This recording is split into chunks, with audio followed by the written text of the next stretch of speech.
F9, nobody's going to remember the school. That's my name and my father's name. And that means that when you put it back, it will come back from home. You can, if you say my chemistry teacher is a bad person, eventually the A1 will be my name. Eventually the F9 is going to be my name. And so if myself and my parents don't come to terms with the fact that failure is up to us, success is up to us, and we cannot just point fingers at the school system, at the educational system, we need to go back home, because charity begins at home. Except it doesn't begin there anymore. It begins at home. And I think a lot of parents have lost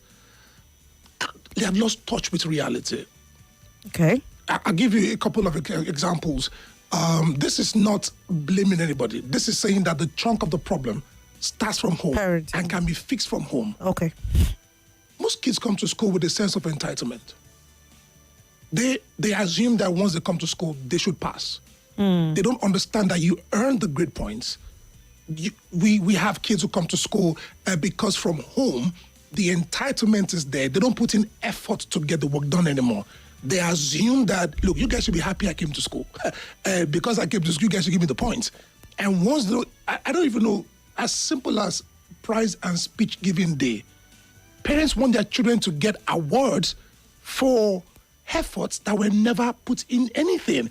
If they don't get the awards, they're hungry with the school. Okay, hello, if this girl is the best in math and your child is not the best in math, how do you blame the school for that?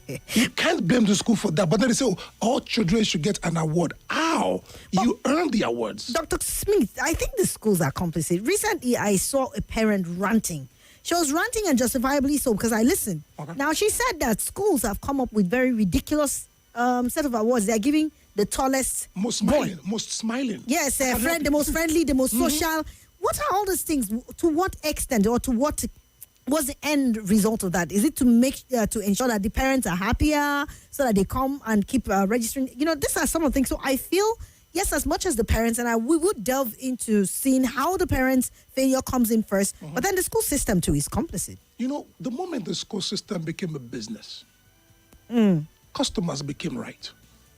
Oh yeah. It's no longer a social service. Yeah. The customers are right. And to keep your customers, you want to do what the customers want. Because if you don't do it, they move to the next business and you lose business. And so I've seen, I don't want to tell you what parents do. If you see what parents do, you know why children must fail. They must fail. They have no business passing these exams. Absolutely. Let me give you one. Okay. I don't think you will like this. I mean, I would be very political, so I'm not going to mention anything. I'm just going to give you the scenario. Okay. The girl comes to school. She's coming to school and she wants to be in SS1. So, they test her. She didn't do so well.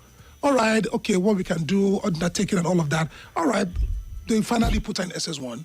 And after 2 weeks, please register. Where are your results from GSS3? And the girl breaks down and says, well, I didn't do GSS3. I don't understand. You cannot understand, And she said, I was in GSS2 in the school that I was, but my mother insisted that she wants me in SS1, so I did not do GSS3. OMG.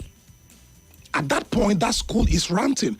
This is unacceptable. The man said, but the girl didn't do so badly with the placement test into SS1. Oh, yeah. And then the school said, well, this is not going to happen. The woman is literally ranting and saying, I have the admission of my child here. She should be in SS1. But madam, where is the GSS3?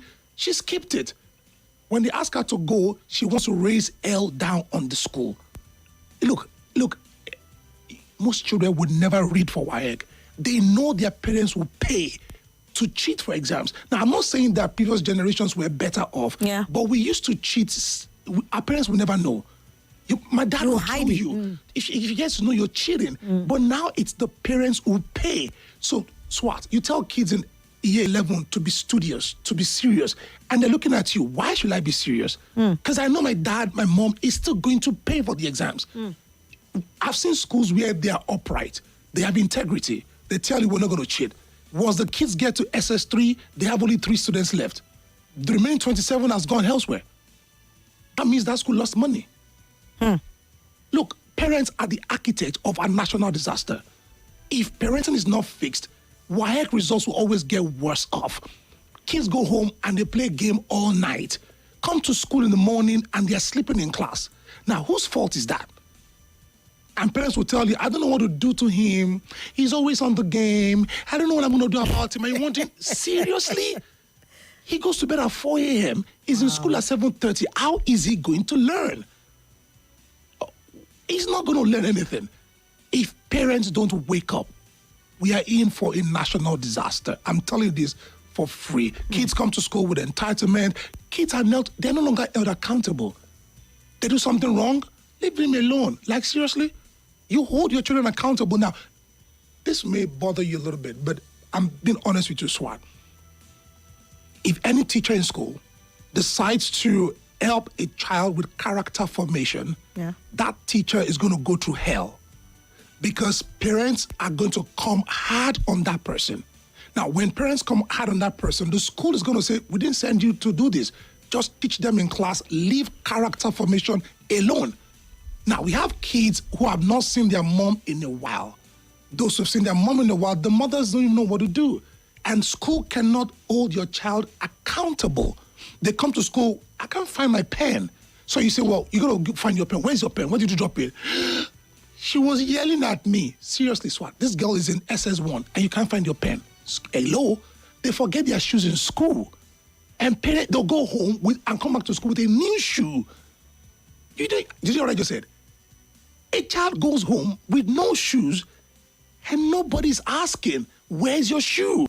You just simply buy it and replace That's it. They drop cardigans in school. We have a heap. We don't know who to give, because nobody's holding these children accountable for their behaviors. I'm telling you, we are in a big mess, honestly. Okay, so, I mean, listening to some of these things, a lot of it is associated with character. And I know that children go to school not just for academics, but character, capacity, competence, and all of that, you know. How does this interrelate with their, how does that intrude into their academic performance? How does that affect it adversely, so that we are now beginning to see, you know, a dip in terms of their results, indicating that they're failing? Study habits. Okay. It takes character to study. Okay. It takes grit to stay on chemistry and you don't understand, but you got to keep at it. It takes character. It takes character to wake up at 10 p.m. and know you got to read because your exams are coming. It takes character. It takes character not to cheat. It takes character to accept that I didn't do well in this subject, but next term I'm going to put in more effort. It takes character to do that. And throw it any way you want to throw it. I grew up in a generation where we read our eyes red. Because someone like me, I knew if I failed GCE the first time, that was the last time. My mother told me categorically, you failed this one, you're done. And so for me, going to that exam, there were no lesson teachers. There was no private school. I went to a public school. So it wasn't like I had the benefit of the best education, as it were, but I had character. I had the discipline. I had the ability to stay on course even when I didn't get it. And there was nobody going to put you to, you were going to die there. And Swat, there were no textbooks. There were no textbooks. You got to keep studying. Now, I also understand that there were no distractions. Don't forget, back in the days, it was UHF or VHF that we could watch. So these kids have a lot of distractions. But I want to ask you, Swat, who buys the distraction? The parents, who pays for the distraction? A child is in GSS 2. He has a phone, uncensored. He's on porn all day. That's what he brings to school. Whose fault is that? So while he's in classroom, he's looking at his teacher, but he's seeing something else. Whose fault is that? And most teachers are incapacitated because the customer is always right. Okay, so this is another argument, right? Some people will say that you can't parent the way parents of old used to do it. Absolutely. Because times are changing. I agree. You know, like you said, the VHS of this world used to be obtainable back in the day, but now there is a lot. AI, so much, you know, on the with the click of the phone and all of that.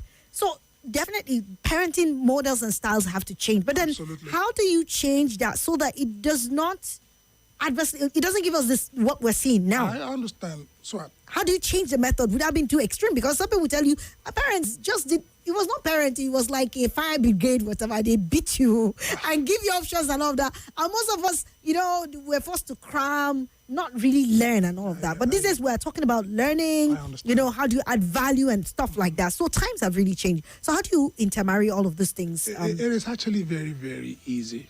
Okay. First, the principles can never change. The practices are evolving, not the principles. The world over have always asked for responsible children, whether it was in the 17th century or the 22nd century, whatever century that is, responsible children is the principle. The practice of raising responsible kids, however, is evolving, but the destination is not changing. Now, as parents, we cannot negotiate the destination. It is how we get there that we have to start negotiating. Okay. And the how to get there breaks down the moment parents use their children as a status symbol. Now you have to use your child to make a projection to people, so you are looking at what will people say. As long as that is your philosophy, you will always compromise. Secondly, Swat, okay, I'm going to be a little bit politically correct. The moment we have single mothers doing the job all alone, and fathers are irresponsible when it comes to raising their children, you're going to have compromise, because it takes two wings for a bird to fly. You can't just have one wing. The woman is the only one feeding everybody. She's feeding her husband. She's feeding the kids. She's going to work. Look, you can't give homework. She's not going to do anything. She's drained. There has to be both parents in alignment. Both parents in alignment with the same values, and say, this is what we want for our kids. How do we learn the best ways to help those children? But Swat, let me quickly make a point of correction. Yeah. Our parents did the best they could with what they knew. Did they? They didn't know better. Oh, well. If you think about it, they didn't know better. Now, we claim to know better, so why aren't we doing better? The times we were raised were dark ages. Information was not available. Now, information is available, but laziness is also available. It takes hard work to raise a good child. It doesn't matter what you want to say. Which generation it is hard work. A father is at home, he's watching Arsenal and mind you, he's not with his kids. Hello. Children, they are 3 years old. You give him a lap, you give him a Kindle, you give him everything. There's no connection with the father, connection with the mom, and you say he's addicted to games. He has to be addicted because there's no connection with the parents. I support an evolving practice. I do not support an evolving principle. Integrity is integrity. It doesn't matter what the age is. It doesn't change. Exactly. Now, the way we now interpret it begins to change. Simple one. I don't flog my kids. You mean you don't flog? I don't flog my kids. Okay. But I was flogged to death. So you grew up hating flogging or something? Well, we're all boys. And you see, it's in retrospect that some of these things, you look like, oh, this wasn't really good. Because everybody in the neighborhood was flogged. It wasn't like your own was special. Everybody was flogged. Yes. That was what they knew how to do. Okay, so I have daughters. I'm not going to flog my daughters. We have conversations. If you're not going to use corporal punishment, you're also not available to have conversations. If you're not available, then ChatGPT will have conversations with them. And then you start saying, oh, I don't want to be a very bad parent. You are an absent parent. And once you're absent, how can you raise formidable kids? Look, we speak a lot of English, in this generation. Oh, you have to be very, very gentle. I agree, but raising good children, Swat, is hard work. Yes. It's hard work. Society has never been kind. I grew up, they used to warn us, be careful when you're going out. Look right, look left. Wait, now, you need to look up and look down because it's more volatile. But there's even nobody educating you at home on where to look. Because even your mother doesn't know where to look. Your father doesn't know where to look. Parents are not serious about parenting. I'm telling you this for free. It's hard work. It's tougher. If we get serious, the results will just get better. And the teachers you're complaining about, How much is the average teacher being paid? Because that's coming to the teachers right now, right? How much are they being paid? Okay, so you said the schools, operating more like business. It is a business. Then how do you change that? Because at the end of the day, whether they operate a business, it is what it is. They are businesses. But first, they also owe, to, like you said, the principles should not change. That a school is supposed to operate in certain ways and stuff like that. But then with the way things are going, you have teachers to pay their salaries, you have other bills that you have to pay, and all of it. So how do you balance, doing what you ought to do as a school, and then also taking care of the economic factors that... It's a dicey game, a very difficult one, except you're not in the system. If you're an outsider, you would think it's a black and white thing. Yes. But for those of us who are in the system, we know it's a dicey game. And I'll throw two things under your table. Yeah. One, primary 6. A child from primary 5, ideally should go to year 6. The parents don't want year 6 anymore. You want to jump. They are jumping. When you say, look, this your child should not go to year 7, let this child go to year 6, they withdraw the child and take it to another business that will accommodate the child. If school fees is 400,000, that's 1.2 million that you just lost. Now, if you lose that in 10 places, how do you run the school? Very true. I mean, how do you run the school? And it's not just even about that alone. Swat, what about enrollment? You bring a child who can barely call his name and you want him in primary 1. And they tell you, no, he should be in nursery 2. And you say, no, if you don't put him in primary 1, I'm not going to put him here. So they compromise. They say, okay, we'll do what we can do. So from the foundation, you mess this child up. He skips primary 6. He skips SS3. Hello. Look, it's bound. Look, the disaster is bound to happen. And so from the school's fund, they have to run the business successfully and be able to meet their financial demands. But how many times do we have PTA meetings? You barely have parents come. Open day, come and talk to the teachers. The parents don't come. We almost use a lot to beg them, to entice them to come. Come and have a conversation with the teachers of your kids. No, as far as they're concerned, they've paid school fees. And that's all that matters. So what do you want? What do you want the school to do? Okay, what about the teachers right now? The teachers have a role to play. Absolutely. It's a compliment, not the holistic thing, because after all, they receive children from different backgrounds who must have gotten some sort of grooming and nurturing to a certain extent before they take over. But you cannot take away the fact that teachers have been found complicit in some very terrible cases of whether it's abuse, physically, sexually, emotionally, and then in some cases also you have very untrained teachers who interface with these children every day. So definitely it must rub off on these children, right? Don't you think so? What's your comment on that? First of all, you need to understand that school is transient. Okay. What that means is whoever takes you in primary 1 is not your teacher in primary 2, is not your teacher in primary 3. But whoever gave birth to you is your teacher in 1, 2, 3, 4, 5 all your life. So if you have a faculty of 25 teachers and 2 of them are bad, those 2 will not be permanent with those kids, unlike a bad parent. A bad parent will be in your face throughout. A bad teacher will evolve. Somebody is going to come up and make amends. Now, any serious school will not condone a teacher that sexually abuses children. It is bad market. It's not to the favor of the school. It rubs off on the reputation in a very wrong way. Yeah. So I can bet you no school condones that, to say, okay, mess up with the kids, sexual abuse, and all. I mean, rarely, because it's bad market. And honestly, I'm telling you the honest truth. Out of 25 teachers, perhaps only 2 in that school are like that. And in this country, if you break that into what we have in this country, well, hey, I don't think it's a far cry for the schools.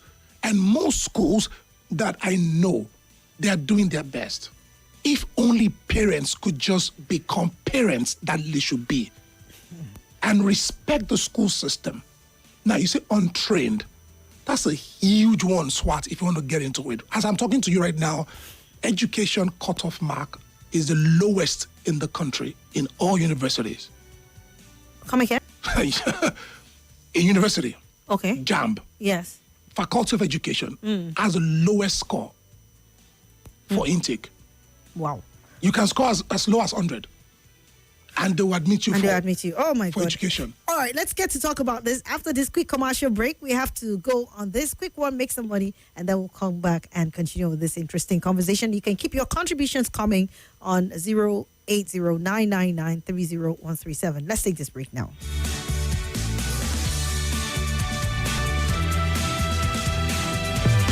More conversation, more talk, more right after this.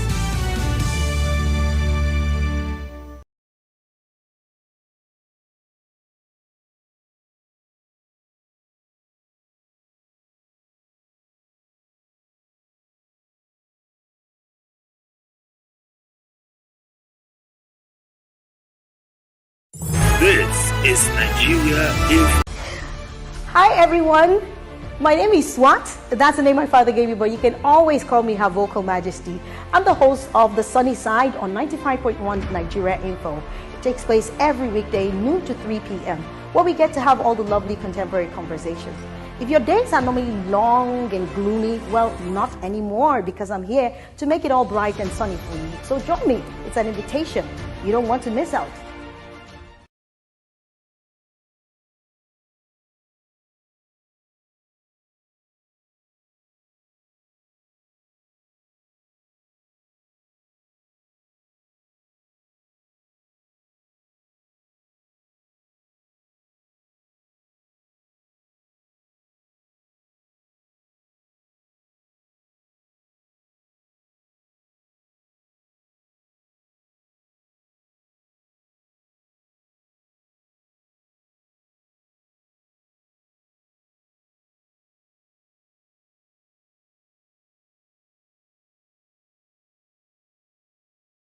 Things are going with this generation. I don't know. I don't want to say hopeless, but I mean, we have a lot of work to do if we have to turn the tide of things around and see a better generation emerge. And Dr. Smith is helping us wade through this conversation as we talk about, this issue of parenting. And you were talking about, the grades for entering the education system, which is the lowest, which is quite shocking to hear. It is. And even at that, nobody wants to do it. They do that to lure the younger ones to come teach. The average Gen Z doesn't want to teach. Very true. Okay, so when you don't have manpower, then what do? You fall back to unskilled labor. And that's why most schools use untrained. I'm just picking up what the untrained that you talked about. Yes, And so the school now starts the training. Schools, become another institute for training the personnel because there are no personnel. As I'm talking to you right now, a lot of schools that are resuming on Monday are short staff. Yeah, because economically, teaching doesn't do it for most people. Yeah. The average Gen Z wants 350,000 naira. The school can only pay you 120. By the time you transportation, blah, blah, blah, blah, you have 30,000 naira left. How do you do that? They would rather be online, do stuff online than come to teach. And as long as that is the bane of our situation, look at a country like Finland. To be a teacher in Finland is bigger than being a doctor. Bigger. To get into the colleges in Finland, you have to have the highest score in so-called JAMB. In Nigeria, is the lowest score. So if entry is messed up, then you can almost say that we don't have enough hands to help the kids, and business has to continue. So you have schools making do with whatever they find, because eventually there'll be nobody in the classrooms. Honestly, I'm just pondering about this because, I remember back in the day when you were talking about colleges of education, I was in AB's area, and when we're making references, it's like these people, like, no class, nothing. Even back then. You don't regard them. And even up until now, I heard some people talking recently. I was talking with someone, and she was like, college of education. I just waved it off with a hand. So, you wonder, that is the very center of... We're in trouble. Okay. that's quite It's disheartening. it's quite disheartening. Honestly, it's the reality. But we have to. But looking at it, I mean, can things be done to change that too? Because it seems the government also is not even taking that sector seriously. Look at what happened when JAM happened. The head of JAM was crying and said it was a technical glitch. Later on, they said no, it was human error. And then you would think that something would have been done to stop that from happening again. And then with WAEC, the same story over and over again. So it talks about flaws also in the system which we live in. And it seems there isn't any determination to, get things back right the way they ought to. I keep saying, is it that these people, because most of them you find out that they fly their children, they take them abroad to go and school. But then the schools in Nigeria are suffering.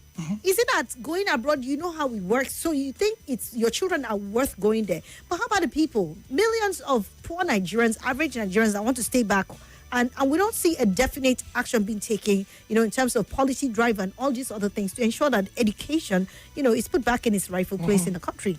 I don't think we're going anywhere yet. We know a lot in this country, and I'll tell you honest truth, what you know doesn't really matter. What matters is what you do with what you know.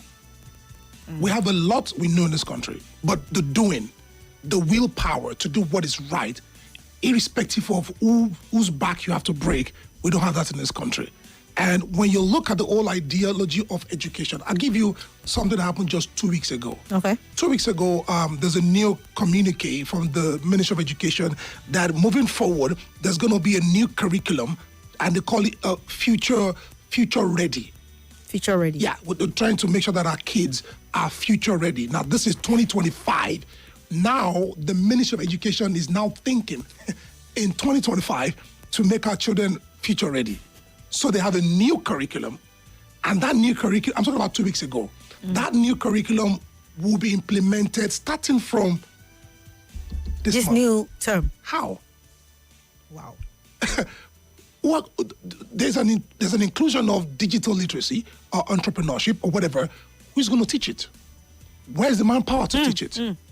Now, if you're going to do that for children, that should have been in the mainstream of colleges of education 3 years ago. It should have been in B.Ed 3 years ago, so that those that are coming out of the system understand how to interpret a future-ready curriculum. But that has not been done. Now you want us to start this term. From the start, you started with failure. This project is not going to work because, if they were serious about it, this is not the way to go about it. The teachers we have are not even past ready. How much more future ready? Most kids are way more future ready than the instructors in school. The average teacher cannot afford a laptop.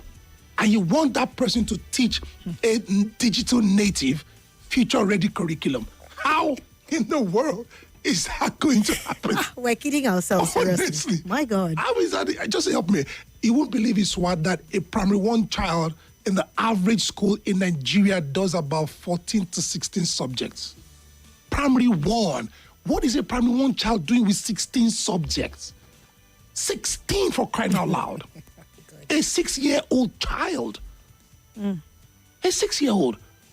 Look, I don't have an accurate figure now. In Singapore, I think Singapore is maybe number 2 education country, the best in the world.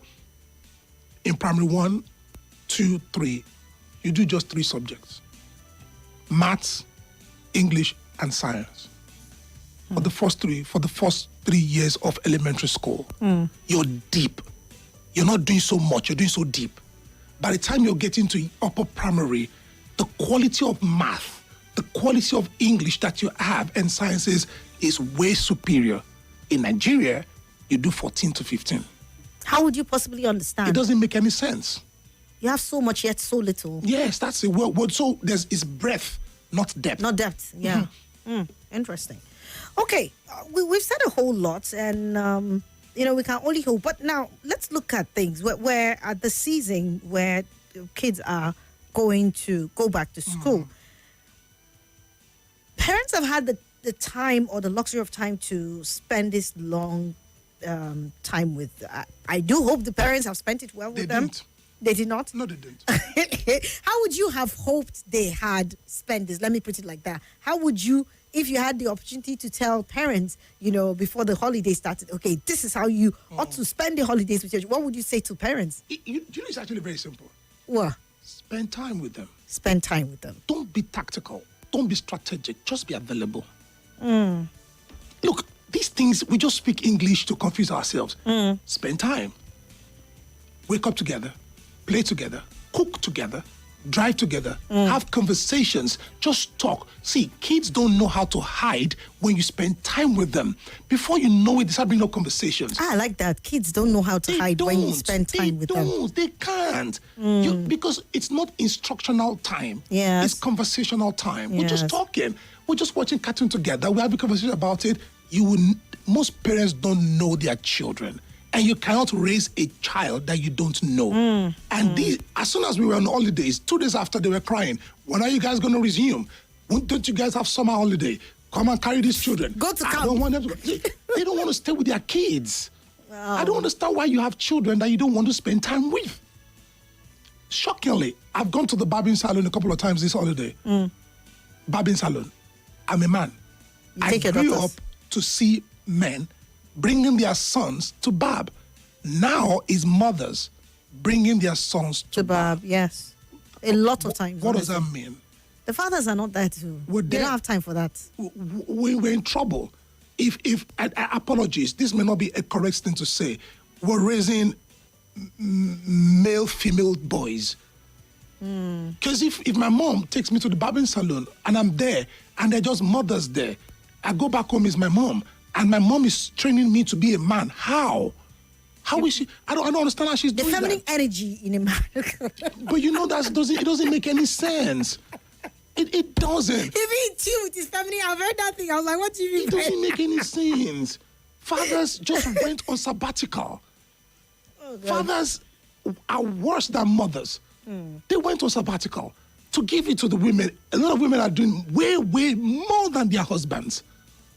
And unfortunately, doctor, many men just say, the kids are the woman who takes, How? dismissively, as though it's something of pride. And most of the time when you talk, you try to probe that it's like it's an African thing. After all, we're a man, I have things to do and all of that. And then later on in life, you get to see the dangers of it. You want to turn it back, but it's irreversible because the damage has really been done already. If my dad calls me right now, I'm going to talk to him for 3 minutes. You have nothing to say to him. Absolutely. He's not happy about it. He's Oh, 81 years old. He wants us to talk. And I'm like, Dad, about what exactly? Where did we leave it for us to continue? We didn't establish any foundation. Exactly. My mom can talk to me for the next 1 hour because we have a lot we have talked about and we're still talking about and to talk about. Same thing the fathers are doing now. So they are lonely, they are miserable, they are resentful because they did not sow the seeds of time with their kids. As somebody says, it's the mother that is turning the children against me. So, like, are you kidding me? Did you sow It's into an these people's unfortunate- lives? it's an unfortunate And all soul. you want to do is just, bounce it back on the mother. She played her role. Today's kids they're bolder. They're going to look at you and tell Daddy, I don't want to see you. Exactly. We never could do that. We couldn't do that. But Yes. these kids, they're going to tell Daddy, you were not there when I needed you the most. And I'll shock you. It's between 0 to 10. Wow. After 10, it's all over. Yeah. The formative years are gone. Wow. But 10 years old, that's it. Wow. Okay, let's I'll get to ask you about what parents need to do, but let's take so many of the reactions that are coming in. Good afternoon, Swat and the guest. I totally agree with the guest. The larger percent of the blame in our schools today should go to the parents. In fact, today's parents now equip their children with sophisticated phones. A child of 13 to 14 using phones their teachers cannot afford. For me, I believe our parents are the problem of our society today, says Oludade Abiodun. Pastor TJ said, I can watch you live looking so cool and Jesus licious. The way we raise our children these days, I can see great danger in our society. If something is not done about it, we need to go back to our culture where children respect and fear their teachers. Our guest is so eloquent, brilliant, and very accurate. Love his voice. The voice will be so sweet to preach the gospel. Pastor TJ. Thank you, Pastor TJ. We appreciate that. Mrs. Swat and Dr. Smith, I'm Chief Amnike from Kuchingoro. If you ask me, I will say the gap in parenting is, of course, made by bad economy and morally bank influencers.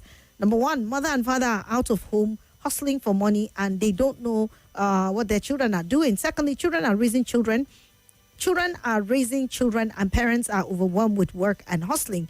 Single parents are growing everywhere, and social media is encouraging it. While all this is happening, social media is still busy telling children that they are all special and beautiful, making them more entitled. Israel said, moral values key to success in academics. I see myself in the shoes of your guest because I used to teach in a private school in Abuja some years ago. I can remember dropping a child of about 6 years from the car on resumption that morning, and the father shouted on me that I should not drop his son on the ground. My salary then was 25K as a BSc holder. Yes, parents are to be held responsible for the failure of the Nigerian system to some extent. Even in leadership, if you take just a day to spend time in a private school, you would understand. Good afternoon, says Israel. Thank you. Children these days are moved from primary 4 to just 1. This happens for unnecessary push by parents and greedy school owners. This is definitely affecting such children in senior school stroke external examination, where the same parents would want to help pay for their kids to cheat or pass exam at all costs. Such a big shame, says, and this one says, proper parenting is a gift. You didn't put your name. Please put your names at the end of your messages. Chinedu from Central Area says, good day. Parenting is deliberate thing, not emotion. I feel so bad these days when you see some parents arrange for expo for their children during WAEC and NECO. More so, seeing parents pay heavily for their children to get admission to study a course that they did not meet their cutoff score in JAM. May God help us. Thank you, Mr. Chinedu. Good afternoon, Swat. Please help me thank your guest. He has said it all. My name is Francis from Transcore. He can hear you and appreciate your thanks. Comrade Efodu said, our students have too much distraction and character has evaporated from most of our students because most of our leaders didn't have character. You know, your children learn more by example than by sermonizing or sanctions, making the JAM boss or sanctions making as the JAM boss is doing. That's Greek, right? I guess. Your guess is on point, but the major problem we have is that we don't have any system that evolved from our core values as Africans. There is no way we can get things right without having systems of our own in all areas of human endeavors. We have 3 major races on Earth, namely the Caucasians or Europeans, the Mongolians or the Asians, and the Negroids or the Africans. Among all, only the Africans that don't have any of their social institutions upgraded. That's Comrade Efodu. I'll stop at that because the message is quite long. Good day, Madam Swat. Honestly, from my own end, here, parents have failed, but government should take the highest blame because if government school are doing well, who will take his or her kids to private school? Just like what your guest said, that he didn't go to private school. The reason was that the government ones are doing fine or were doing fine at that time. Even our devices we use also have its own. Before you try to spell something, it's already bring it out. All you need to do is click on it. AY from Airport Road, send that one very quickly. Let me take the last set of messages, then we'll take calls and also listen to some voice messages. Good afternoon, Swat and Dr. Smith. Great conversation. Yes, I've seen the new curriculum, but the implementation is our problem. We need to have the same feature-ready teachers in our schools. Exactly what the doctor said. I love all what your guest has been saying. Since the advent of social media, parenting has dropped now, says Kaizi. Then this one says, good afternoon, Swat. Please, did your guest school in any of our universities in Nigeria? Because it doesn't sound like one. Ovidia man, all right. And then lastly, this one says, good day, Swat. Education is a deliberate endeavor. How can we introduce a new curriculum we have not even prepared for? Those in government should do better. God help Nigeria. All right, let's just take some few calls. Then you can begin to respond. Hello? Hello? Hello? Good afternoon. Good afternoon. Welcome. This is Patrick from Life. All right, go ahead. But this topic, well, something I heard that your guys also pointed towards what part of what they discussed yesterday on your show. With the psychologist or counselor that was on your show yesterday. So yeah, he said something about fathers not being present most of the time, and he pointed towards that thing that man said yesterday. And I was going to call, but the show was already ended. So I don't know why fathers are like that. And one man said something yesterday. He said the children will come back and look for their fathers. And I'm wondering, just like your guest today said, I was thinking something yesterday. How will the children look for their fathers? Why are we having this mentality that we used to have decades ago? That the mothers should always make sure their fathers are, the children know their father and all that and all. Hello? Okay, Patrick, I think something went wrong with your phone line there. You can easily call back or you can call back. Yesterday there was this issue of a lady who called me live on air. Sorry, she recorded a voice note and said the man had not been present. He has not taken care of any financial thing, and she's just been struggling, and she doesn't have the best of jobs. She goes around doing laundry, cleaning people's houses. So even when it was time for WAEC, no money. Every time no money, doesn't pay house rent. She has to practically beg. In fact, at some point in time, we had to raise funds for her. I personally gave her money for rent and training for her child and all of that. So at the end of the day, the guy was still living under the roof, and she was like, we can't stay together if you don't want to take responsibility, because she says he just goes out, hangs out with friends, plays and comes back home while she goes out to do all the job. So yesterday she was telling me that finally they've been able to go their separate ways. Now the grandfather is dead, and relatives have been bombarding her with calls that they need the children to come. And she was like, she just blocked them, because if they cannot be a part of her children's life, she doesn't know why they want her to take. But some people call and said, no, she cannot stop the father from accessing his children, blah, blah, blah, blah, and all of that. So that's what he was trying to make reference to. This absenteeism, but then, somebody even called and said, well, they are their children's father and they will look for their father no matter how you try to keep them. And that's the mentality a lot of people have, that children will come back. But the generation we have these days, I don't know if it's the same thing, because that was what our fathers used to say. No matter what, a child will always come back, I'm the father. So, they just turn their head the other way and expect that the children will come and look for them. The average woman that hears what I'm about to say right now may not be happy with me. Okay. A lot of women are enablers. Okay. You marry somebody who's shown complete irresponsibility. You have the first child. You took complete responsibility for the children. You have the second one. He's still the way he is. You feed him. You enable him. Look, see, if I believe a woman should support her husband, she shouldn't be the husband. Once a woman takes that position of being the husband, you are enabling irresponsibility. And once a man, irresponsible man, see that you are going to pick it up, they just leave it alone. And then the man now has this entitlement mentality, thinking because he has a manhood. Because of that, that's not what makes you a man. What makes you a man is your ability to shoulder responsibilities and set examples for your own, both your wife and your children. If you're not doing these two things, you're not a man. And I think men are delusional. The world is changing. Women are evolving. Men want to remain with the old philosophy that their fathers passed on to them. Things are changing. And it's just that it's changing for the worse. Now we have a lot of women who are single-handedly raising the kids by themselves. Those children are not going to look for their dad. If they do, it's just to see his face and know he's there. They don't want to associate with you.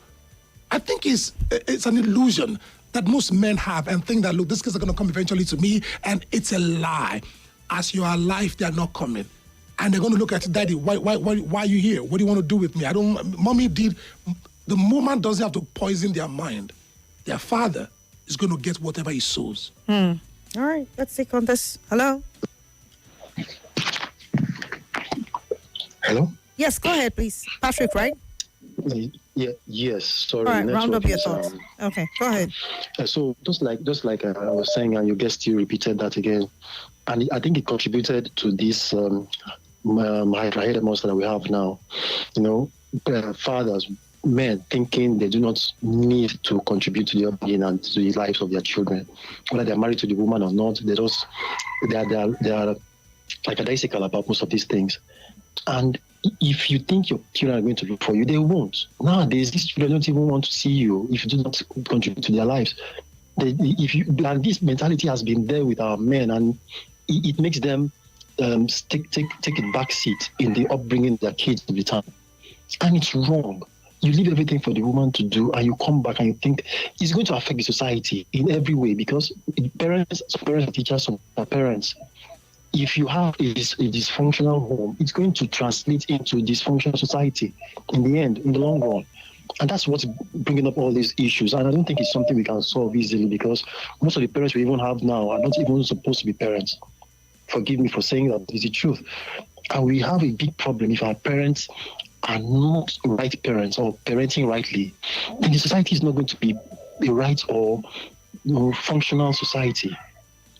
That's a very big problem that we're having now. All right. Thank you. Thank you so much, Patrick. Appreciate that. Hello. Hello, good afternoon, Swat. Good afternoon. Good afternoon. Dr. Smith, right? Yes, Dr. Smith. Yeah. My name is Gwaza Max. All right, go ahead. Honestly, Swat, I really thought I'm the only person observing this thing. The moral decadence in our society and the lack of academic impact on the morality of these children. You know, it's really a pending danger, because in the parenting, I can say that the parents are not playing their roles. Nowadays, we have every parent is a politician. So they barely have time for these children. You know, we have this mentality that money solves everything. Money is everything. And then we believe that once the parents, as parents, once we make money and are able to save money for these children, their future is guaranteed. It is not so. Look at how Nigeria is going. Look at where Nigeria is going. You look at some adults, the way they behave as if they were not really trained. Honestly, from in their homes, they were not trained. To the extent that our leaders in this dispensation, you begin to wonder, how were these people raised? Honestly. All right. How could someone steal so much in our system? How could someone neglect education, our national education, and begin to focus on taking their children outside this country to study? When they study and come back to rule us, they will still be entangled in this same system that is rotten. So a lot, you see the way forward. Hello. All right. Sorry. I think another network glitch. Thank you, though, Max, for calling. Let's listen to this. Hello, Somi. Good afternoon. I'm currently listening to you guys, and what your guest is saying is the actual truth about it. There's no two ways about it. I am a domestic. I worked as a chef. Compound I work, and my children boss, they don't read. When you talk about reading, they don't. I witness it. They don't. Once they are back from school, they keep on playing throughout the day. At times they sleep at night around 2 a.m. and they are expected to go to school around 7 a.m. So how do you expect such child to read? All right. Thank you so much. Another voice note. Good afternoon, Mama Swat. Good afternoon, our guests. Really, really, really thank you very, very, very much for coming. Thank you for all you have said. You have done great justice to it all. And it's a societal thing. We parents, we just neglect so many things and making our children this entitlement mentality. Even we parents, even we as human beings, even we as the societal people, we have the same entitlement mentality, and that is what is draining us, killing the society down. And we feel that we know much more better, whereas we don't know shishi, we don't know anything, but we claim we know everything. You are everything you said about the parents, the children, the school. You are spot on. Thank you very much. Thank you for everything. All right. Thank you for thanking our guests. I'm sure he's listening and appreciates your thanks. Let's play this one here. God bless you. And the guest that is in the studio, my name is Emmanuel. You see, this man over there has talked a lot. What I have been hammering on recently and in the past, first and foremost, that the number of subjects that they are taking in the primary school is forbidden. It's forbidden. Why? I taught children before from tender age to adult age. Why? What are they learning? What do you want to impart on them apart from what they need to know? And maybe science, and the highest should be like 4 or 5. It's okay. The core subject is what you need to do. In short, the core aspect of life, which is mathematics, calculation, English, which because that's our language, that the general language we speak, and maybe sciences. That's what the children need at that point in time. But you see, we have allowed this primary school. My children now, presently 2 of them, I told them, you must come back to the house by 1 o'clock. Their mistress will be shouting, they are copying not for what? All right, we have to stop for a quick commercial break, and then we will continue with this conversation after this. Thank you for your inputs. More news and information coming up. We'll be back in a moment.